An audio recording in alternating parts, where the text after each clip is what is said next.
魏无羡屈着条腿坐在一根粗壮的树枝上，另一条腿悠闲地挂在空中晃着，嘴里叼着根草，看着底下的狐妖。那红狐手里夹着个3岁大的小孩，被几具走尸团团围住，脚下白骨生花，困在原地动弹不得。小娃娃似是被吓过了头，原本汹涌的泪水不知什么时候止住了，瞪着一双圆溜溜的眼睛，不时抽搭搭打着嗝。魏无羡试探道：你看都这么晚了，要不你把手里的小孩给我，然后咱们各回个家洗洗睡去。下了金陵台，本还打算尽快赶回去骗骗温情，眼看就要到夷陵了，半路从草丛里跳出来一个蓬头垢面的女人，说自家小孩被妖捉了去，见他路过不管不顾，就地一跪抱住大腿。既是遇上了，魏无羡自然没有不帮的道理，三言两语安抚好女人，便循着他指的方向追了上去。好嘞，这下不打招呼偷跑出去的事儿是没跑了，回去准要被温情揪着耳朵痛骂一顿。闻言，狐妖看傻子一般瞥了他一眼，硕大的尾巴上软毛陡然根根如尖刺般硬立，向下一拍，整只狐凌空跃起，随即摇起尾巴横扫一圈，借着打在走尸上的力度飞出了包围圈。魏无羡眉间一挑，黑笛一转横在唇下，呜咽的笛声响彻夜空，无数白骨破土而出，一把抓住那红狐的脚，将他拽了下来，随后架住他的四肢，将其锁住。狐妖被擒，魏无羡施施然从树上一跃而下，不紧不慢地将小孩从他怀里掏了出来。乖哈！魏无羡摸摸小孩的头，扬起笑脸搔了搔他的下巴，随即耸了耸肩，朝狐狸一摊手。你看有区别吗？老老实实给我多好。不过刚化形没多久，年轻人嘛，要懂得知难而退，量力而行。这动手的功夫，那女人也追了上来，见到魏无羡怀里安然无恙的小孩，哇的一声哭了出来，呛亮着上前一把将小孩死死抱住，又对着魏无羡好一阵弯腰道谢，这才安心离去。眼睁睁看着自己拐来的人被放走，狐妖怒了：你多管闲事！魏无羡好整以暇地回头看这只坐天坐地的红狐，岂料这狐妖眸中红光一闪，千娇百媚地朝他眨了眨眼。魏无羡心神一晃，下一刻就被那条长满尖刺的大尾巴勾住脚踝拉了过去。再回神时，只见那狐妖满含煞气，举着尖锐的爪子朝自己袭来。蓦地一道湛蓝剑气闪过，魏无羡只听到一声凄厉的惨叫，随后落入一个沾满馥郁檀香的温暖怀抱。魏婴，头顶传来熟悉的声音，向来古波无澜的语气里竟夹杂着丝丝急切的担忧。魏无羡微微向后仰头，蓝忘机那张谪仙一般的白玉脸庞便映入眼帘，依旧是那般清冷的神色，琉璃色的眸子淡得仿佛能看清其中自己的倒影。魏无羡撑起身子，从蓝忘机怀里爬了出来，先是瞥了一眼那只躺在地上的乾坤袋，随即神色复杂地对上蓝忘机的视线。多谢韩光俊出手相救。蓝忘机脸色白了几分，薄唇微抿，视线落在他腿上醒目的血痕上。魏婴，你须得上药。你说这个不用那么麻烦，过几天自己就好了。魏无羡无所谓的摆了摆腿，似笑非笑的看着他。蓝湛，你这是在担心我？想来这人出手相救，不过是出于教养和道义。魏无羡心里原本那点不知从何而起的失落，被这一声微不可闻的恩当头浇灭。到了嘴边的告辞卡在喉咙里，魏无羡试探性地问道：什么？担心我？蓝忘机攥着碧晨的手紧了紧，羞于承认一般，憋了好一会儿才开口：担心你。心里那点无法言说的情绪顿时被填得满满当当。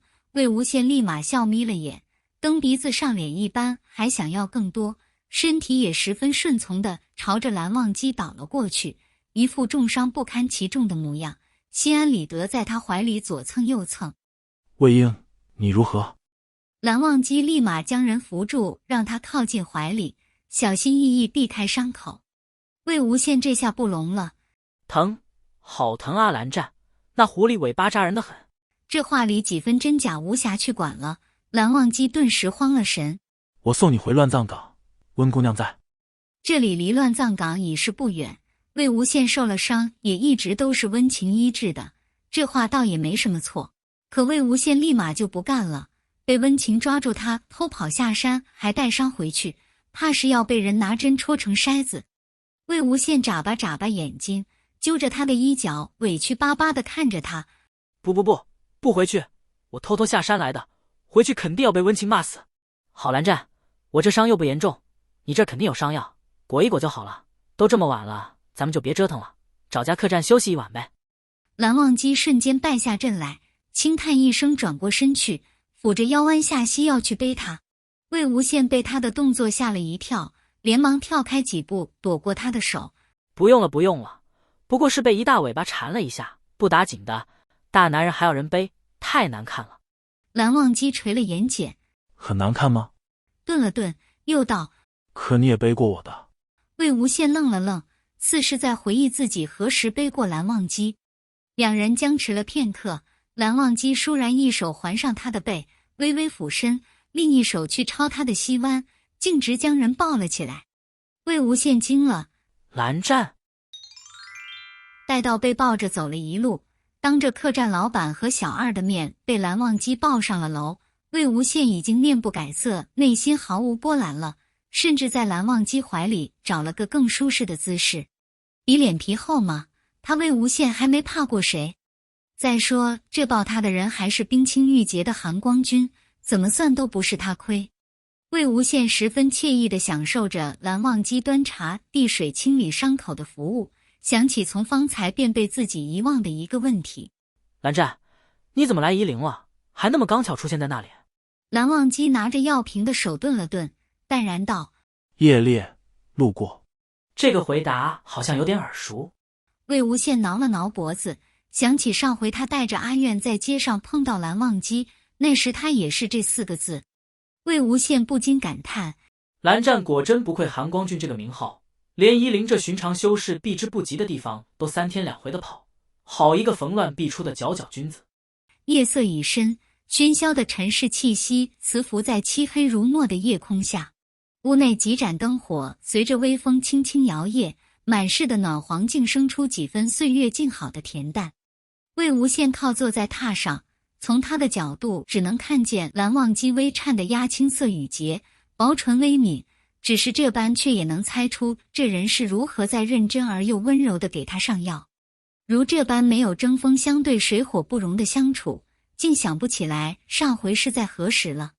魏无羡回忆起先前这人每每都要同自己说的话，问：蓝湛，你这次怎么没说要带我回姑苏了？反正现下我受了伤栽在你手里，我一个柔弱男子，你要抱我，我也反抗不得。他语气里调笑的意味昭然若揭。蓝忘机耳尖一红，抿了抿唇，轻声道：你不愿。魏无羡一愣，我不愿？你要抓我回去受罚，我当然不愿，所以你就这么不抓了？蓝忘机气息一滞，艰涩开口：我从未说过是要带你回去受罚。魏无羡彻底懵了，明明是与平常一般无二的清冷语气，他愣是琢磨出几缕若有若无的幽怨和委屈。魏无羡突然意识到，他好像从来没有认真听过这人对自己说的话，也从来没有试图揣测过其中的意味。他固执地认为从此只他一人背负所有，在黑暗中踽踽而行，便将所有的关心都全盘否定。然后有一道光从新房紧闭的门缝中漏了进来。被丢进乱葬岗的第3个月，魏无羡从伏魔洞中走出，霎时间万鬼沉浮，鬼敌陈情在手，尸山怨气任凭调用。破开禁制下山，他第一时间招出白骨，寻得温巢的下落，如食骨之毒一般，不紧不慢地跟在温巢身后。每当夜幕降临时，魏无羡便随着一阵笛声而来，牵着2只厉鬼戏耍一般折磨他。他要温巢死，不能轻易死，并要他受尽折磨，精神崩溃而死。他要温竹流死，不能先死，并要他眼睁睁看着温巢被他魏无羡玩死，而他却无能为力之后再死。江家血仇，乱葬岗之痛，他都要一样一样向他们讨回来。从沿途遇上的温狗开始，从他2人开始。直到那晚，在那处偏僻山城的驿站，蓝忘机一掌拍下震碎瓦砾，披着月色落在他身前，神色冷峻地看着他与他手下乖巧的厉鬼。魏无羡才真实地感受到，自己是真的回不去了。